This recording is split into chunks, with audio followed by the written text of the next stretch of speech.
ఇన్నాళ్ళు నటుడిగా సత్తా చూపించిన రామ్ ఇకపై కొత్త అవతారం ఎత్తుతున్నారు. ఇప్పటికే ఆయనలోని రైటర్, సింగర్ను అందరికీ పరిచయం చేశారు. ఈసారి డైరెక్టర్ని కూడా మనందరికీ పరిచయం చేయబోతున్నారు.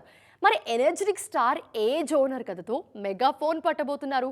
సింపుల్గా లవ్ స్టోరీ చేస్తున్నారా, లేదంటే ఏదైనా కాంప్లికేటెడ్ కథతో మనందరి ముందుకి రాబోతున్నారా? యాక్టర్ రామ్ కాస్త డైరెక్టర్ అయిపోయారు.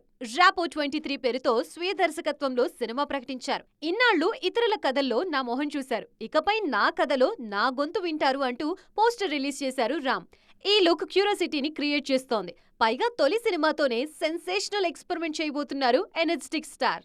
దర్శకుడంటే రెగ్యులర్ కథతో వస్తారేమో అనుకున్నారు, కానీ ఇంటెన్స్ సైకలాజికల్ యాక్షన్ థ్రిల్లర్ గా ఈ సినిమాని తెరకెక్కిస్తున్నారు రామ్. ఇందులో వీరా అనే డిఫరెంట్ పాత్రని ప్రేక్షకులకి పరిచయం చేశారు.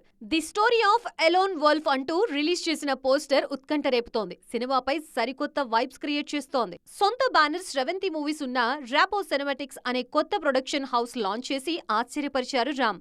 ఈ ప్రతిష్టాత్మకమైన డెబ్యూ ప్రాజెక్ట్ ని రామ్ సోదరుడు కృష్ణ పోతినేని స్వయంగా నిర్మిస్తూ తమ్ముడి విజన్ కి పూర్తి స్థాయిలో అండగా నిలవబోతున్నారు. 6 నెలల్లో షూట్ పూర్తి చేసి డిసెంబర్లో సినిమా విడుదల చేయాలని చూస్తున్నారు రామ్.